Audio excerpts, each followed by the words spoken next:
Hey, this is John from Alloy 211. Today's video is on the Remington Rolling Block Model number 4. Remington produced the Model number 4 between 1890 and 1933, by which point they produced 356,000 of them. It was originally designed by F.A. Houghton, J.O. Simpson, not to be confused with O.J. Simpson, the star of the Naked Gun films, and O.H. Loomis, not to be confused with Dr. Loomis, the psychiatrist that chased Michael Myers around in the Halloween films.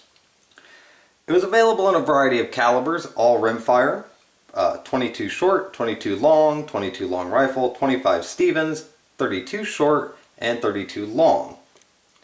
They began producing the takedown model in 1901. You can tell this one is a takedown by the lever on the side of the receiver. In 1924 they changed the lever to a screw, and also later in production they changed from the octagonal barrel to a round barrel. And you can tell that this particular rifle was made sometime between 1901 and 1920, as it lacks a date code on the left rear side of the barrel. Now I think I've been wanting to do a video on the rolling block for a while, and the reason this is because this is a really cool action. And it's a robust and simple action, and Remington used it for everything from these rimfire guns like this to full-size military service rifles.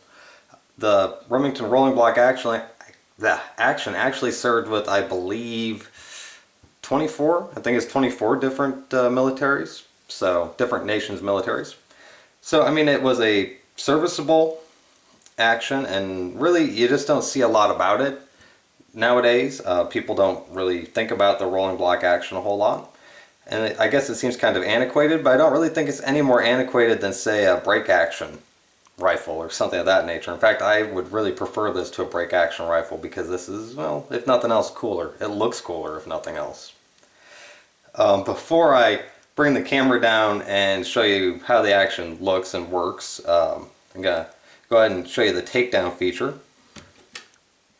In order to take it down, and I want to point out how just really svelte, it's a nice word, this rifle is, and just this thin, and it is light. It's only about 4 pounds, and granted this particular one is in 22 short or 22 long, but if you had this really in 22 long rifle, or, well, 22 long rifle, as the other cartridges are kind of defunct now, but if you had one of these in 22 long rifle, this would really make a handy little gun to have around the house, if you know, or the farm, or whatever you have there.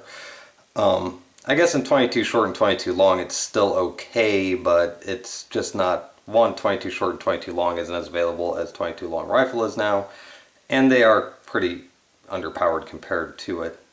Well, kind of. Well, the 22 short.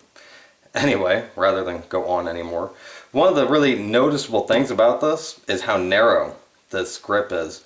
Compared to my 1022, I believe the 1022 is about 1 1/8 inches wide here at the wrist, whereas this is just 1 inch.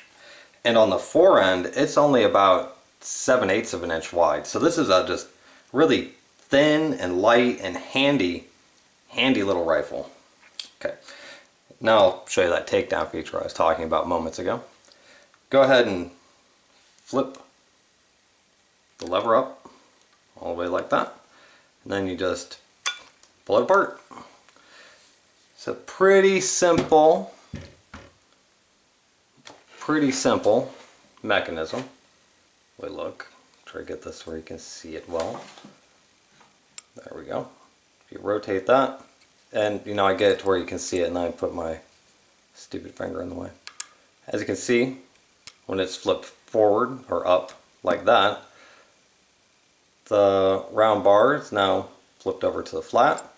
When you flip it down to lock it, it rolls around into place.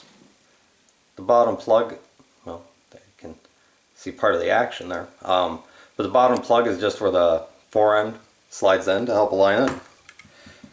And if you look on the barrel, there's your half round cutout for the bar to lock it into.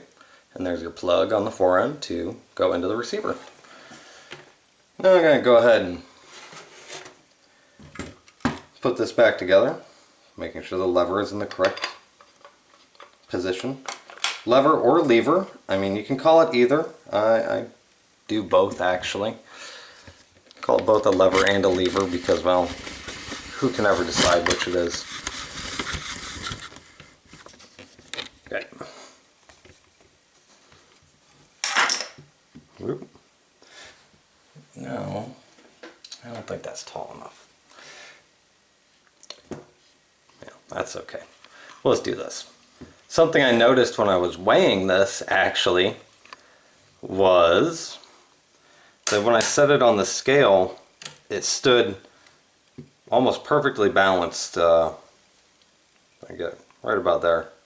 I mean, just right on the fore end, and it's just was kind of funny because the top of the scale isn't flat; it's kind of a concave shape, and the fact it sat so well in there was impressive. Now let's show you the breech here. If I can get it to focus, maybe there we go. There you go. That's what the breech face looks like, and as you can see, you have a extractor right here at the bottom of the breech face, which when you flip that forward, you know, it goes in flush. The firing pin is contained in this block right here. You can see it sticking out of the back. And then there's your hammer. And that just goes forward just like that. And in order to put a round into the chamber, you have to first, let me zoom out a little bit, that is a little wide, or a little wide, just a little tight. First, you have to cock the hammer back, you open the chamber, then, with the help of a expended round, let's go ahead and slide that in there. Zoom in again. You want to get this action close. And you close the breech block, and then there's your hammer. And fire. Cock your hammer, open your breech block, pulls the casing out, doesn't extract it. No matter how much of a jolt you give it, it doesn't actually pull it all the way out. So, and then you reload it, and you're ready to go. Now that we have the camera in a little closer, I'll go ahead and let you have a look at the markings. Remington, 22 short or 20 or long. Then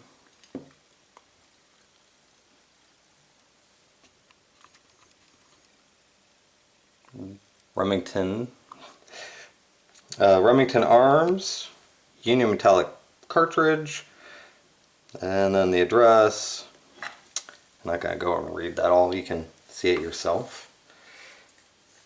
But overall, I'm really impressed with this rifle. I think it's a really neat rifle. Zoom back out. It's a really handy little rifle.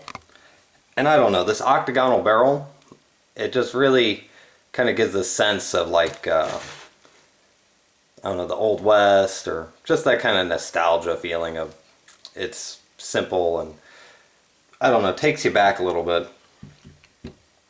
Regardless, not only is the Model 4 itself an interesting firearm, the whole rolling block action is, I don't know, I find to be fascinating, and I really am surprised that more people don't know about it, or really just know how cool it is, because it's a really cool action. Anyway, I hope you enjoyed watching the video. If you did, go ahead and hit the like button, and if you watch some of my other videos and you enjoy those too, I'd appreciate it if you subscribed. Thanks, have a good day.